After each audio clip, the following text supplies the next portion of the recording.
Todo mundo sequinho aí? Glória a Deus. Que bom tê-lo aqui nessa noite. É uma alegria muito grande, principalmente porque sabemos que sairemos daqui transformados, não é verdade? Toda vez que eu e você nos dispomos a nos inclinarmos a buscar a face de Deus, o Senhor se manifesta de uma forma tremenda, nos toca, nos transforma e nos leva para pastos ainda mais verdejantes. E eu creio que é exatamente isso que vai acontecer aqui nessa noite, se você, assim como eu, se inclinar para receber tudo aquilo que Deus tem para falar por meio da palavra nessa noite. Você está aqui comigo? Amém? Está vendendo hambúrguer por aí? Amados, temos 1.500 hambúrgueres para vender, e eu oro para que em nome de Jesus nós possamos suplantar essa quantidade. Assim como foi na vez passada, nós tínhamos 1.000 hambúrgueres para vender no ano retrasado, e nós acabamos vendendo na noite 1.015, 1.016 hambúrgueres. Então, vamos crer que o Senhor vai fazer coisas ainda maiores, né? E falando em coisas maiores, o pregador dessa noite é de um alto nível. Pastor Eduardo, vem pregar aqui para nós essa noite. Aplauda o Senhor, então. Estenda suas mãos para cá, vamos orar por esse homem de Deus. Pai amado, oramos, Deus, para que nessa noite nós recebamos de forma integral, Senhor, tudo o que Tu tens para falar para nós, por meio do Teu Filho. Senhor, abra as janelas do céu, derrama as bênçãos sobre nós. Senhor, em nome de Jesus, que todo empecilho, todo impedimento caia por terra, em nome de Jesus. Que o Teu Espírito, que habita em cada um de nós, possa, Senhor Deus, agir de forma precisa, como um cirurgião num bisturi, fazendo uma cirurgia cardíaca em nós, Pai. Em cada um de nós, em nome de Jesus. Amém. Amém. Boa noite, queridos. Borboletas no estômago. É uma responsabilidade muito grande, né? Eu sempre brinco que tem um versículo na Bíblia que diz que o maior entre vós seja aquele que sirva, né? Então sobrou para mim, porque eu sou maior em tamanho, mas não sou melhor do que você em nada. Com muita humildade que eu venha aqui essa noite para trazer uma mensagem da parte do Senhor para você, para nós, né? E eu sei que o Senhor deseja falar coisas tremendas. Ele deseja revelar o coração dele para nós nessa noite. Então que eu não atrapalhe, né, aquilo que o Senhor deseja fazer. Que eu possa ser um canal realmente desimpedido, para simplesmente trazer a mensagem que o Senhor quer falar contigo nessa noite, em nome de Jesus. Desde já te peço perdão, não se sinta ofendido se por acaso você receber uma palavra que seja um pouco dura, mas eu sei que o Senhor quer trabalhar no nosso coração nessa noite, amém? Então eu queria convidar você a abrir a palavra de Deus em 2 Samuel, capítulo 6, versículo 1, a gente vai ler do 1 até o 23. Conforme você for achando, se você puder, fique em pé em reverência à palavra de Deus. Se você não trouxe Bíblia, o César vai colocar o texto aqui no telão. Obrigado, César. Todo mundo achou aí? Pode se colocar de pé. Vamos ler então. De novo Davi reuniu os melhores guerreiros de Israel, 30.000 ao todo. Ele e todos os que o acompanhavam partiram para Baala, em Judá, para buscar a arca de Deus, a arca sobre a qual é invocado o nome do Senhor dos Exércitos, que tem o seu trono entre os querubins acima dela. Davi e todos os israelitas acima dela, puseram a arca de Deus num carroção novo e a levaram da casa de Abinadab na colina. Uzá e Aiô, filhos de Abinadab, conduziam o carroção, com a arca de Deus. Aiô andava na frente dela. Davi e todos os israelitas iam cantando e dançando perante o Senhor, ao som de todo tipo de instrumentos de pinho, harpas, liras, tamborins, chocalhos e símbolos. Quando chegaram à eira de Nacon, Uzá esticou o braço e segurou a arca de Deus, porque os bois haviam tropeçado. A ira do Senhor acendeu-se contra Uzá por seu ato de irreverência. Por isso Deus o feriu, e ele morreu ali mesmo, ao lado da arca de Deus. Davi ficou contrariado, porque o Senhor em sua ira havia fulminado Uzá. Até hoje aquele lugar é chamado Pérez Uzá. Naquele dia Davi teve medo e se perguntou: como vou conseguir levar a arca do Senhor? Por isso ele desistiu de levar a arca do Senhor para a cidade de Davi. Em vez disso, levou-a para a casa de Obed-edom, em Gate. A arca do Senhor ficou na casa dele por 3 meses, e o Senhor o abençoou, e toda a sua casa, a sua família. E disseram ao rei Davi: o Senhor tem abençoado a família de Obed-edom e tudo que ele possui, por causa da arca de Deus. Então Davi, com grande festa, foi à casa de Obed-edom, e ordenou que levassem a arca de Deus para a cidade de Davi. Quando os que carregavam a arca do Senhor davam 6 passos, eles sacrificavam um boi e um novilho gordo. Davi, vestindo o colete sacerdotal de linho, foi dançando com todas as suas forças perante o Senhor, enquanto ele e todos os israelitas levavam a arca do Senhor ao som de gritos de alegria e de trombetas. Aconteceu que, entrando a arca do Senhor na cidade de Davi, Mical, filha de Saul, observava de uma janela. E ao ver o rei Davi dançando e celebrando perante o Senhor, ela o desprezou em seu coração.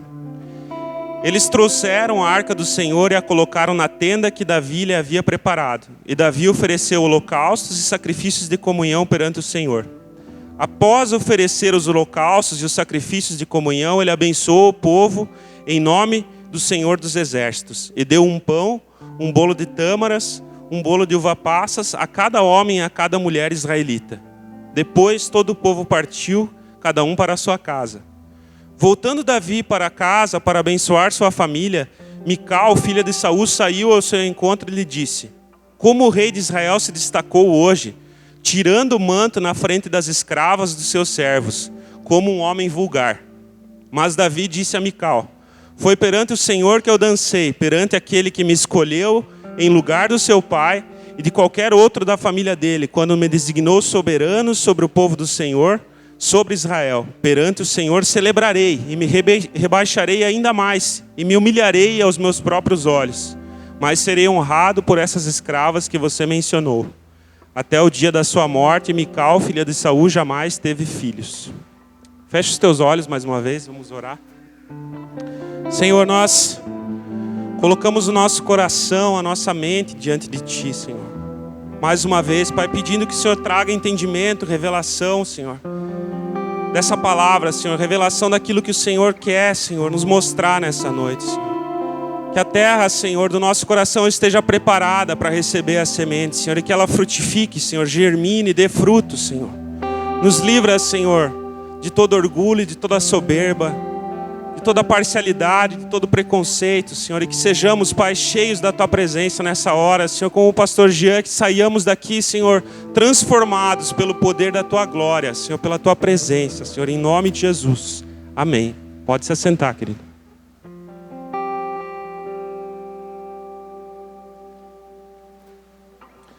A palavra de Deus aqui para a gente poder se contextualizar um pouquinho. A arca do Senhor simbolizava o que era de mais santo para o povo de Deus. No tabernáculo ela ficava no Santo dos Santos, que era o lugar em que o sumo sacerdote entrava uma vez por ano para oferecer sacrifícios.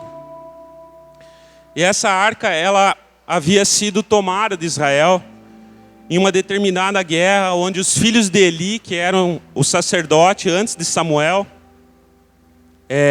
levaram essa arca até uma batalha, e o povo acabou perdendo essa batalha, e a arca foi tomada pelos filisteus. E depois disso acontecem algumas situações. O povo filisteu não consegue ficar com a arca de Deus. E ela vai para a casa de Abinadab, que é justamente esse lugar aqui onde Davi foi buscar a arca, né?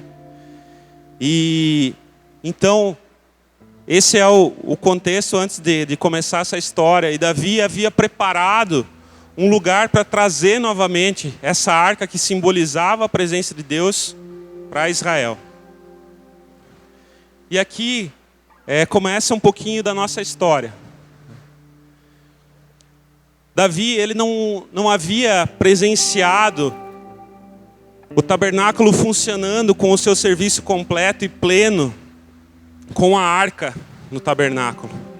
Ele não sabia como fazer o serviço funcionar. E ele simplesmente quis trazer a presença de Deus de novo para Israel. Então ele convocou um exército, convocou guerreiros para irem até a casa de Abinadab e poderem conduzir, escoltar essa arca até a cidade dele, a cidade de Davi. E eles fizeram esse processo todo contrário àquilo que Deus tinha mostrado para Moisés. Na lei, existia uma forma de se transportar essa arca, existia um jeito, uma maneira, né? Mas aqui a história está mostrando que eles colocaram essa arca em cima de uma carroça, um carroção novo, né? Colocaram essa arca ali em cima e alguns bois estavam puxando. E o povo ia cantando, celebrando, porque eles estavam muito alegres de poder levar de novo a presença de Deus, aquilo que simbolizava a presença de Deus para suas casas, né? Para sua cidade natal, para Israel.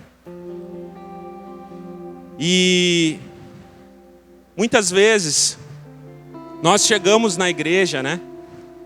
Nós acabamos sendo convidados para estar aqui no meio da congregação, para estar aqui com os irmãos, para vir a primeira vez, às vezes aqui, não entender direito como é que esse negócio funciona, e você vê as pessoas levantando as mãos e cantando, e soltando uns aleluia, e glória a Deus.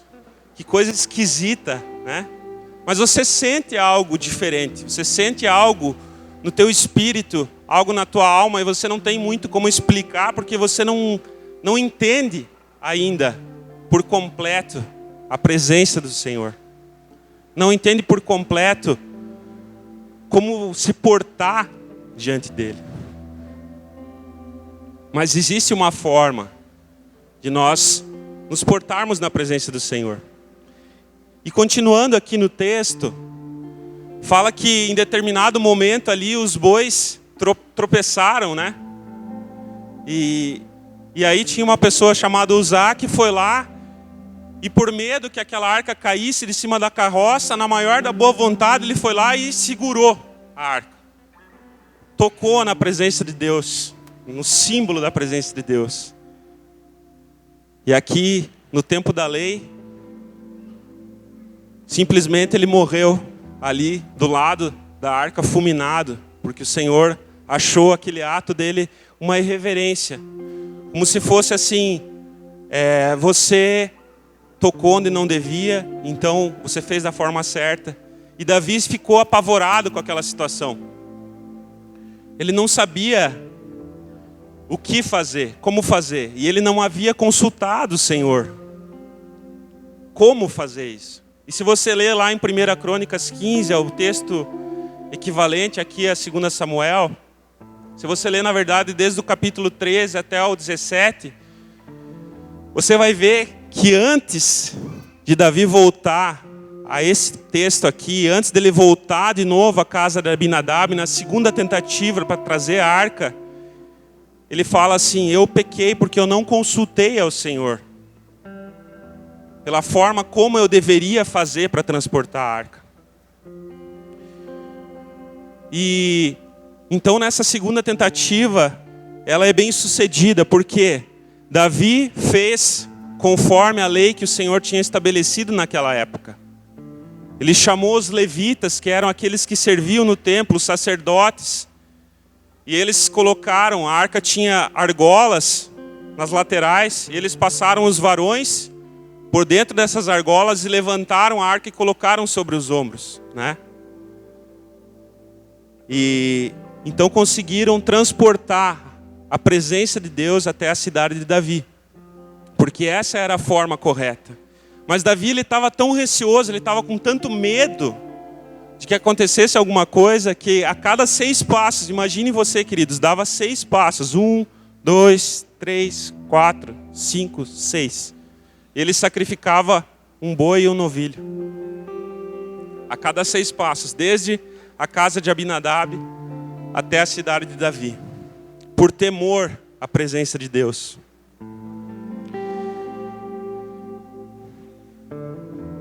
Mas Davi, com esse entendimento novo, ele também, com a intenção correta no coração,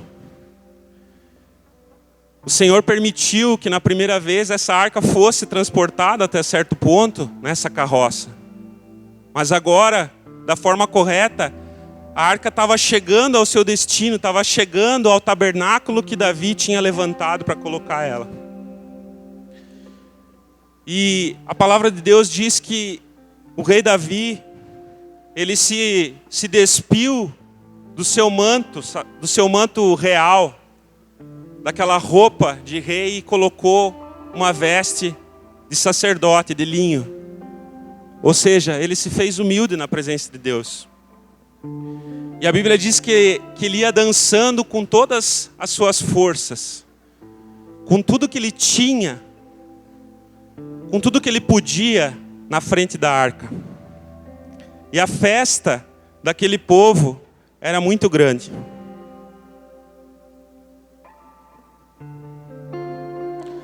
E muitas vezes, nós, por não entendermos a forma como precisamos nos portar na presença do Senhor, a gente acaba cometendo algumas coisas que desagradam a Ele. E é sobre isso que eu queria conversar com você nessa noite. Sobre a motivação do nosso coração para adorar a Deus. Por quê? Por que nós estamos aqui todo domingo adorando ao Senhor e celebrando o nome dEle? Por que nós levantamos as mãos? Por que nós cantamos? Por que nós nos ajoelhamos? Qual que é a razão? Qual que é o propósito? Qual que é a motivação do nosso coração quando nós fazemos isso? Sabe, a nossa motivação tem que ser conhecer ao Senhor de uma forma íntima e profunda. Nós não temos como usar máscaras diante do Senhor. Nós não temos como permanecer com um status diante do Senhor que nós não possuímos, ou que nós não somos. Esse texto ele está ensinando sobre humilhação, sobre nós reconhecermos a nossa posição de quem realmente nós somos na presença do Senhor. Se você for um pouquinho bastante, para frente aqui na palavra de Deus, você vai ler lá em João, no capítulo 4, que quando Jesus ele se encontra com uma certa mulher num poço, era meio-dia e Jesus estava cansado da viagem, ele se senta naquele poço e chega uma mulher para tirar a água. E Jesus começa a ter um diálogo com aquela mulher. E ele pede água para beber, né? E essa mulher era samaritana, eu sei que vocês conhecem a história. E ela fala assim: mas Senhor, como que você, sendo judeu, pede a mim, uma samaritana, água para beber? Né? E aí começa aquele diálogo todo e acaba revelando o coração daquela mulher para Jesus. Ele acaba falando que o marido que ela tinha já era o 5º e não era marido dela. E eles acabam conversando sobre adoração, que era um problema que ela tinha ali naquele momento. E no capítulo 4 a gente vai encontrar o coração de Deus para nós com relação à adoração. A Bíblia diz nesse texto que o Senhor, Ele procura adoradores que o adorem em espírito e em verdade. Como que nós podemos adorar em espírito e em verdade? O que significa isso? O Senhor, Ele procura esses adoradores. Ele procura em nós um coração genuíno, um coração puro, um coração que se rende diante da majestade e da grandeza dEle. Isso é adorar em verdade. É você se rasgar mesmo diante do Senhor. É você reconhecer a tua posição de filho diante do Pai. É você reconhecer a tua posição de pecador diante do Senhor. Sabe, muitas vezes eu fico me perguntando o que acontece no nosso meio. Porque muitas vezes a gente chega até a presença do Senhor, até a casa do Senhor, e nós viemos aqui e nós não nos expressamos muitas vezes para o Senhor. Muitas vezes nós não temos uma reação, chegamos aqui chateados, feridos, tristes. Às vezes nós estamos alegres e nós adoramos, conseguimos levantar as nossas mãos, conseguimos cantar. E eu não estou aqui para julgar ninguém nessa noite e dizer que a tua adoração não tem sido sincera. Mas eu estou aqui para nós fazermos uma reflexão de como que tem estado o nosso coração diante do Senhor, diante da glória dEle, da majestade dEle, quando nós nos achegamos a Ele. Porque eu acho que não tem problema nenhum se você não levanta as tuas mãos, talvez na altura que eu levanto, porque você não vai alcançar mesmo onde eu alcanço, né? Alguns são mais baixos, talvez tenha alguém que seja mais alto aqui do que eu. Não é com relação a isso, mas é com relação ao teu coração. Eu acho que está tudo bem se você simplesmente levantar a tua mãozinha, às vezes aqui assim, ó. O problema é se você levanta a tua mãozinha aqui assim aqui na igreja e lá na tua casa, quando o Flamengo faz gol, você... Aí eu acho que alguma coisa está errada. Talvez nós não temos sido totalmente abertos ao que o Senhor deseja fazer em nós. Talvez nosso coração esteja endurecido, né? Muitas vezes a gente usa como desculpa a nossa maturidade espiritual, né? Eu já tenho 5, 10, 15, 20, 30, 40 anos de igreja e eu já estou numa maturidade maior, então eu não preciso mais passar por certas coisas. Eu não preciso mais levantar tanto as minhas mãos, eu não preciso mais cantar, eu não preciso mais me expressar na presença do Senhor. Maturidade não tem nada a ver com nós sermos frios e com o coração duro na presença do Senhor. Quanto mais o tempo vai passando, mais nós temos que entender o que a glória do Senhor significa, o que a presença de Deus significa. Cada vez que o tempo vai passando, nós temos que nos aquecer o coração na presença dEle, como foi falado aqui no domingo passado sobre a igreja de Laodiceia.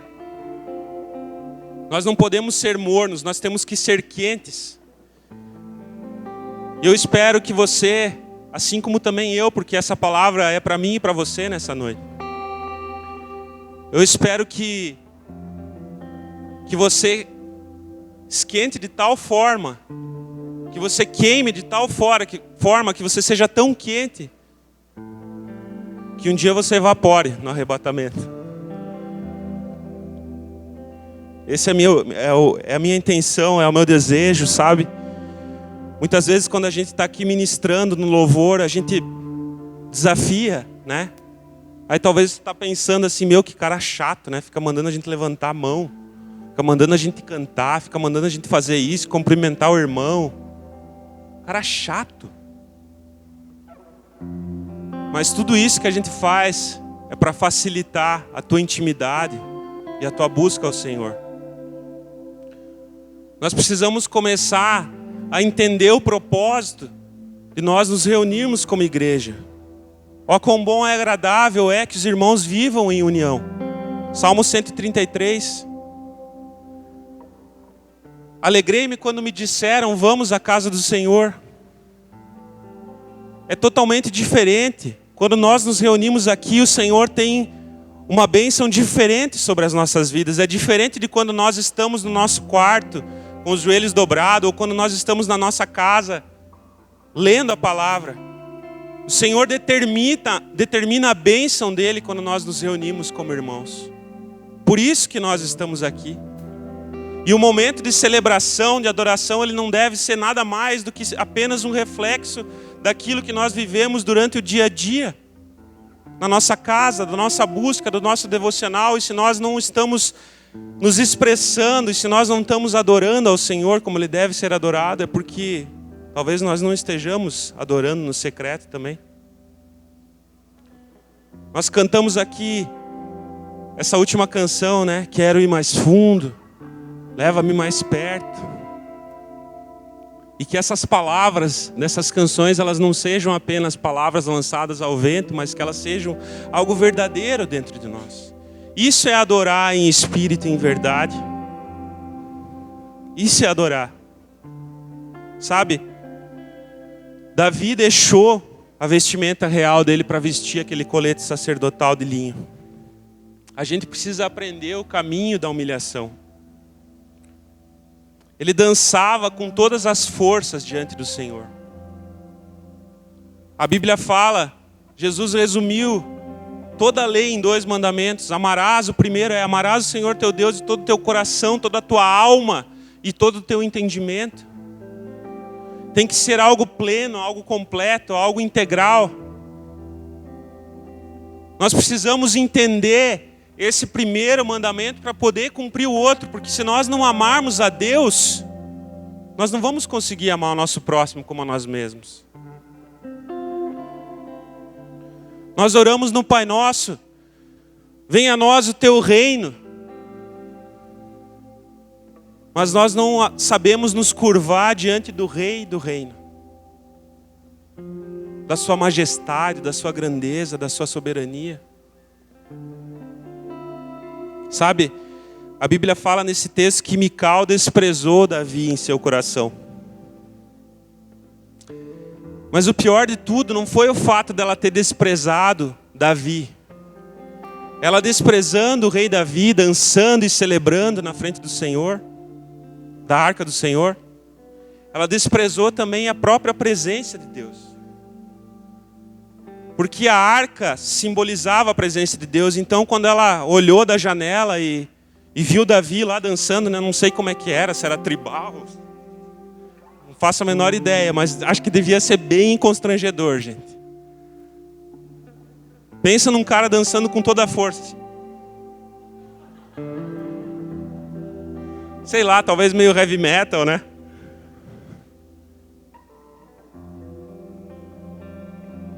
E ela olhou. Ela olhou da janela e desprezou, mas ela não desprezou Davi, ela desprezou a presença de Deus. Sabe por quê? Porque ela valorizava mais o status dela como rainha do que a presença de Deus. Ela valorizava mais o que o palácio poderia oferecer. Ela valorizava mais aquela pompa de poder caminhar junto com o rei. Ela não estava disposta, assim como Davi, a se humilhar, porque Davi se lembrava de onde que ele veio. Ele se lembrava que o Senhor tirou ele de trás das malhadas e ungiu ele rei de Israel. Ele sabia quem ele era, ele sabia, ele tinha uma identidade em Deus.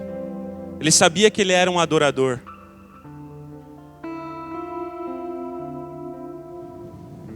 Mical ficou estéril depois disso tudo. O que tem nos deixado infrutíferos e sem propósito? Para que serve o sal se não dá sabor? Mateus capítulo 5, versículo 13 fala: se o sal perdeu o seu sabor, para nada mais resta a não ser pisado. Para que serve uma figueira que não produz frutos? Mateus 21, 12 fala que Jesus teve fome, chegou até aquela figueira e não encontrou fruto nenhum. Ela era estéril, não tinha propósito, não tinha razão. Assim como Mical. Porque o propósito, nosso propósito, para que nós estamos aqui, é para sermos encontrados como adoradores, que adoram em espírito e em verdade. Não existe outro propósito. Conhecer ao Senhor intimamente. Sabe, talvez você erre, tem alguns excessos adorando ao Senhor, mas eu sonho com esse dia de chegar assim e dizer: ei, querido, menos aí, você tá demais, tá passando dos limites já, tá muito doido, tá pirando demais o cabeção. Mas não, ainda não chegou esse dia, eu espero que ele chegue. Mas quando esse dia chegar, não despreze aquele que está à tua volta, teu irmão que está do teu lado. Cuide de você mesmo. Como eu falei, eu não estou aqui para te julgar. Talvez a tua adoração mais íntima seja de uma forma totalmente diferente do teu irmão. Mas uma coisa eu digo: se movimente, faça barulho. Glorifique ao Senhor, exalte o nome dEle. Não só aqui no domingo, mas na tua casa. Que os teus filhos te achem de joelhos dobrados, clamando, chorando na presença de Deus em casa. Que a tua esposa veja em você um coração contrito e quebrantado todos os dias. Que os teus amigos encontrem em você alguém que eles podem contar. Que eles possam ver a glória do Senhor na tua vida. E só é cheio da glória do Senhor aquele que se encontra com o Senhor da glória. Não existe outra forma. Sabe? A Bíblia fala em Mateus 22 sobre o banquete de casamento. Diz que um rei preparou uma grande festa para o seu filho. E mandou seus servos a convidarem pessoas para o casamento. O livro de Lucas também fala isso no capítulo 14. E as pessoas começaram a apresentar desculpas. Agora eu não posso, eu comprei um terreno e preciso ir lá ver. Agora eu não posso, comprei uma BMW nova e preciso testar. Né? Na época era uma junta de boi, né? Deve ser equivalente a hoje em dia uma BMW, né? Trator, John Deere. E as pessoas começaram a apresentar desculpas. Mas o convite foi feito. O convite foi feito para mim e para você, para esse convite, para esse banquete de casamento. O banquete do Filho. O Filho é Jesus. Nós somos sua noiva. Nós estamos convidados. Eu não sei que convite mais a gente tem que receber se o véu já se rasgou de alto até em cima. Se essa cruz aqui vazia simboliza que Ele ressuscitou. Eu não sei que convite você está esperando para adentrar até o Santo dos Santos. Tudo já foi feito. Tudo já foi preparado. Já existe uma mesa posta. Já existe algo disponível para nós. Mas a verdade é que nos falta fome e sede. Qual tem sido a nossa desculpa para não nos apresentarmos na presença do Senhor? Qual tem sido a tua desculpa? Falta de tempo? Eu não acredito nisso, me desculpe. Não acredito em falta de tempo. Eu acredito em falta de prioridade. Eu acredito em falta de primícia. Eu acredito em falta de amor, falta de entrega, falta de fome, falta de sede pelo Senhor.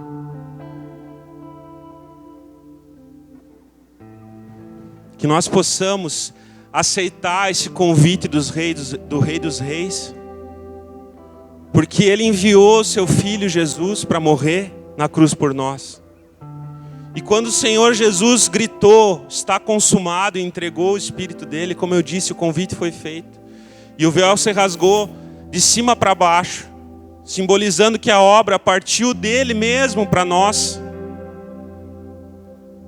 Como a gente viu ali, nessa época, a adoração acontecia no tabernáculo, mas no tempo de Jesus já era no templo de Salomão, que foi reconstruído. E esse véu fazia a separação do Santo dos Santos ao Santo Lugar e átrio. Se você estudar um pouquinho, você vai ver. Mas foi... Por que esse véu se rasgou? Porque a arca que simbolizava a presença de Deus estava no Santo dos Santos. Deus estava dizendo assim: ei, o caminho foi aberto. O caminho está livre. O caminho já foi estabelecido. O caminho está aberto para mim e para você. O convite está feito. Assim é o reino dos céus. Assim é o reino dos céus. É um convite. O Senhor, Ele não obriga ninguém. A palavra de Deus diz que o reino dos céus é semelhante a um homem que encontrou um tesouro num campo e ele vendeu tudo que ele tinha para comprar aquele campo. Talvez nós não estejamos colocando valor nas coisas de Deus como deveria ser. Talvez as coisas do mundo estejam tendo mais valor para nós do que a própria presença de Deus.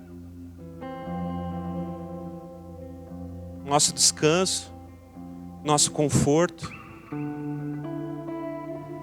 um filme. Eu não sei. Não tem nada de errado em a gente descansar. Aliás, a gente precisa descansar. A palavra de Deus diz que nós devemos descansar. Não tem nada de errado em assistir um filme. Mas o problema é quando nós deixamos de fazer aquilo que precisamos fazer para fazer essas coisas. Ou seja, nós trocamos a presença de Deus. Nós desprezamos a presença de Deus e valorizamos aquilo que não deve ser valorizado. Porque naquele dia não vai ter valor nenhum você chegar para o Senhor e falar assim: Senhor, já assisti tantas séries no Netflix, assim, aquela outra, aquele filme.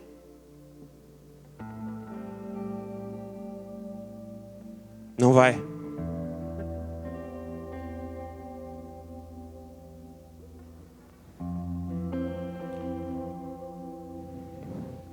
Eu queria convidar você a ficar de pé.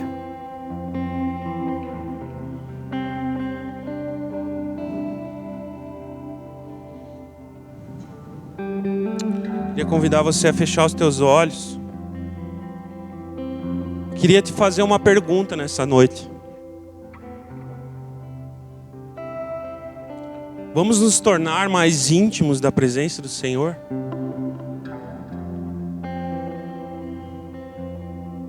Vamos entender como nos mover em sua presença sem religiosidade, mas com a direção da palavra de Deus e do Espírito Santo.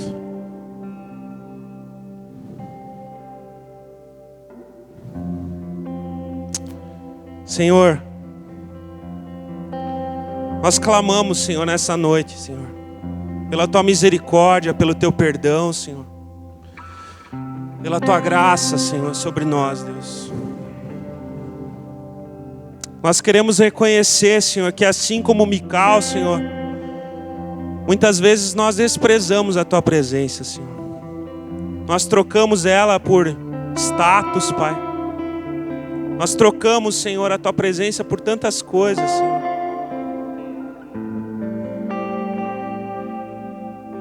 Trocamos a Tua presença por um descanso demasiado em excesso, Senhor.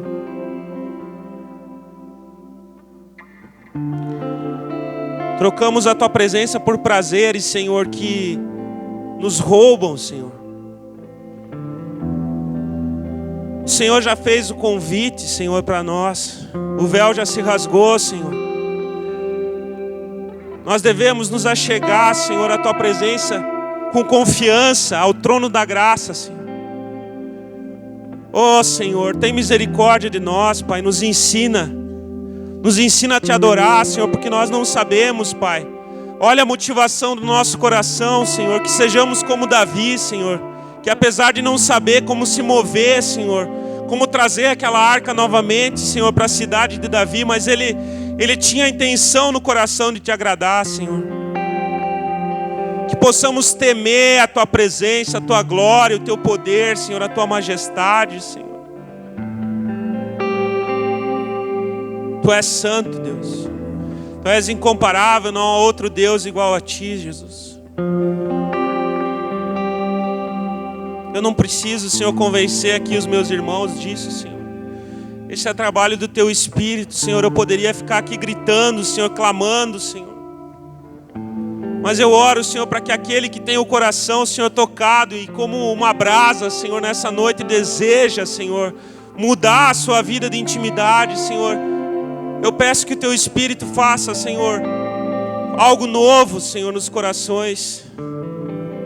Que aqueles que desejam mais de Ti se acheguem a esse altar, Senhor, se ajoelhem, Senhor, e comecem a clamar, Senhor, pelo Rei dos Reis, pelo Senhor dos Senhores. Que haja, Senhor, um movimento, Senhor, que nós não estejamos, Pai, apáticos à Tua presença, Senhor, mas que nós sejamos, Pai, movidos pelo Teu Espírito, Senhor. Encontra em nós, Senhor, verdadeiros adoradores que Te adoram em espírito e em verdade, Senhor. Oh, Senhor, Te adoramos, Jesus, nessa noite, Senhor. Exaltamos o Teu nome, Senhor. Reconhecemos, Pai, que somos pó, Senhor. Reconhecemos que somos cegos, pobres e nus, Pai, e carecemos da Tua presença, Senhor. Oh, Senhor, o banquete está preparado, Senhor. A festa está pronta, Senhor. Mas nós continuamos com as nossas desculpas, Senhor. Eu sou muito jovem, já sou muito velho. Tantas coisas nos prendem, Senhor, nessa noite, Senhor, eu oro para que o Senhor possa destravar, Senhor, o nosso coração, Senhor. Oh, prepara a terra do nosso coração, Senhor.